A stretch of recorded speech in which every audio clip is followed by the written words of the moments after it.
नमस्कार बच्चों, मैं संगीता भालेराव मैडम कक्षा 7वीं बी और सी के बच्चों को गणित पढ़ाती हूँ। देखो बच्चों, पिछले वीडियो में हम लोगों ने प्रश्न संग्रह 14 इसके कुछ शाब्दिक उदाहरण, लिखित उदाहरण जो है वो हल करने का प्रयास किया था। जैसे कि मैंने आपको बताया कि प्रश्न क्रमांक 6 और प्रश्न क्रमांक 7 ये दोनों गणित जो है वो मैंने आप लोगों को अपने किताब कापी में मैंने आपको हल करवा के दिखाए थे। और पिछले वीडियो में हम लोगों ने ये दोनों गणित जो है वो हल किए हैं। आपको वीडियो में देखकर ही ये गणित जो है वो आपको कापी में लिखने के लिए बोला गया था।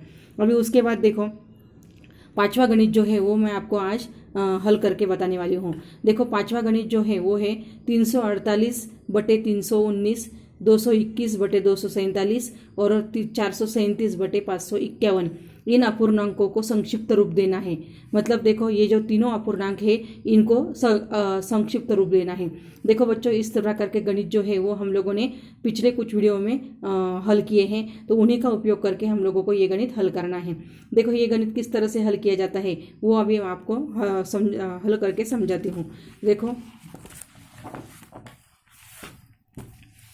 तो सबसे पहले देखो, ये जो गणित है इन गणित को हम लोगों को सबसे पहले इनका मसावी ज्ञात करना है। मसावी ज्ञात करने की मैंने आपको दो विधियां बताई थी। एक विधि है भाग विधि और दूसरी विधि जो है वो उनके अभाज्य गुणनखंड ज्ञात करके। तो सबसे पहले हम लोगों ने अभाज्य गुणनखंड ज्ञात करके ये विधि से अध्ययन किया था, मसावी ज्ञात किया था। उसके बाद दूसरी विधि जो थी भाग विधि, इस विधि से भी हम लोगों ने मसावी ज्ञात किया। इस विधि का उपयोग करके गणित हल किए हैं। तो उसी विधि का उपयोग करके हम लोग इसका इन अपूर्णांकों को संक्षिप्त रूप दे सकते हैं। तो वो कैसे देने का है वो देखो। अभी सबसे पहला जो गणित है 348/319। अभी देखो, 348/319, इसमें जो छोटी संख्या 319 है, 319 से 348 को भाग करना है। देखो, यहाँ पर मैंने क्रिया करके दिखाई है। 19 से 348 को 1 से ही भाग दिया है, इसीलिए 319 एकम 319। देखो, 348 में से 319 घटाया तो उत्तर आया है 29। अभी देखो, 29 से किसको भाग करना है तो 319 को। तो 29 को 319 से भाग करते समय तो देखो, 29 को 11 से भाग किया, 29 को 11 से गुना किया तो उत्तर 319 आता है।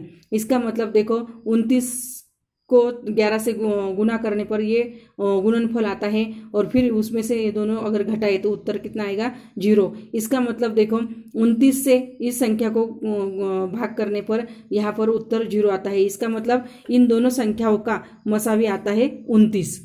तो देखो, ये 29 ये जो मसावी है ये आने के बाद 348/319 ये जो अपूर्णांक है, इस अपूर्णांकों को इस 29 ये जो उनका मसावी आया है इस मसावी से ही दोनों को भी भाग करना है। तो देखो, 29 से 348 को भाग किया तो उत्तर 12 आता है और 29 से ही 319 को भाग किया तो उत्तर 11 आता है।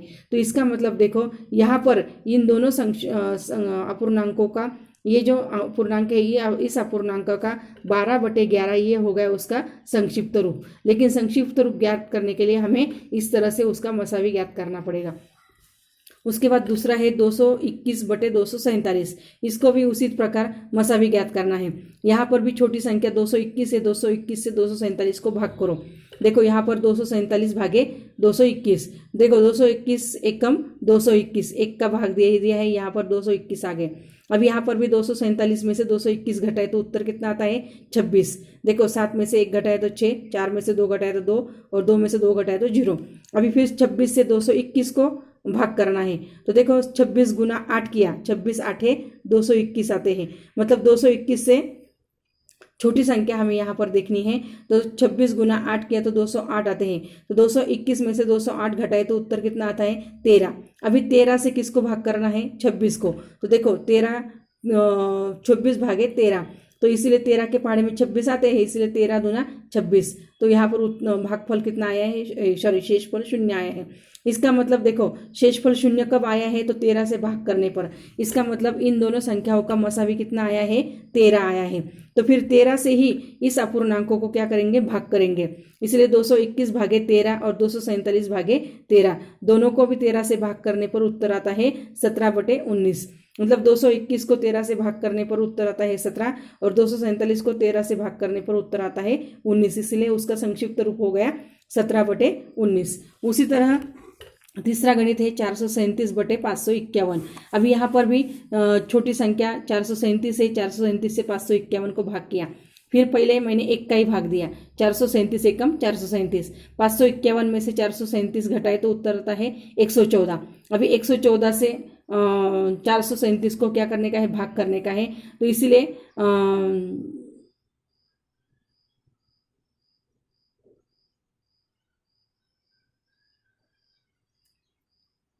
तो देखो 114 से 437 को भाग किया तो यहाँ पर उत्तर आया है, मतलब 437 से छोटी संख्या,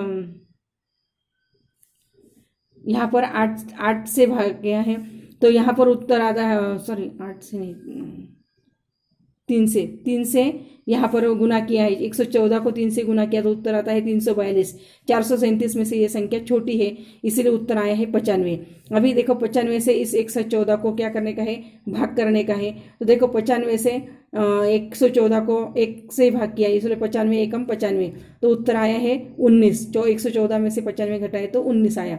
अभी 19 के पहाड़े में 95 आते हैं, 19 5 8 95, इसलिए 95 से 95 घटाए 0। इसका मतलब कौन सी संख्या से भाग करने पर शेषफल शून्य आया है, तो 19 से। इसका मतलब देखो 437 और 551 इन दोनों संख्याओं का मसावी आया है 19, इसीलिए 437 भागे 19 और 551 भागे 19 किया। तो देखो यहाँ पर 437 को 19 से भाग किया तो उत्तर आता है 23 और 551 को 19 से भाग किया तो उत्तर आता है 29। इसका मतलब इन दोनों संख्याओं का संक्षिप्त रूप आया है 23/29।